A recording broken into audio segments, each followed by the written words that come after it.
சரிடா, நீ பார்த்து ரூமுக்கு வந்துடு, நம்ம ரூமில் பார்த்துக்கலாம். ஏய் தம்பி, எங்கே போகிறேன்? இந்த வேலை இன்ஜினியர் கான்ட்ராக்ட் இருந்தா இந்த மாதம் எடுத்து கொடுக்கும். அப்படின்னா நீ போடா, போ. பேலன்ஸ் 3 மாதம் ரெண்டு காசு இருக்கா, அதை எடுத்து வச்சுட்டு கொடுத்துட்டே நீ காட்டலாம். ஏண்டா அப்போ உட்காந்து சொல்லி ரெண்டுலாம் கேட்பியா? அப்படியே பழகிட்டு நம்மளாம் வரும் ஆர்டர் வரும். ஏய் வாடா, நீ தானே ஏடிஎம் எடுத்து போட்டுருக்கலாம். தப்பா சொல்லி அடிக்காதடா. இந்த தடவை எனக்கு அப்படியே தப்பாக பயணிக்கிட்ட போச்சு.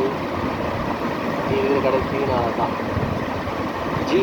நானும் பார்த்துருந்தாங்க ரொம்ப ஓவராக போகிறீங்க. அவன் தெரிலன்றாங்க. எவ்வளோ தான் மறுத்துறீங்க? உங்களுக்கு எல்லோரும் தெரியும். அப்படிங்களா? சரி, நீங்கள் வாங்க. வந்தாச்சு.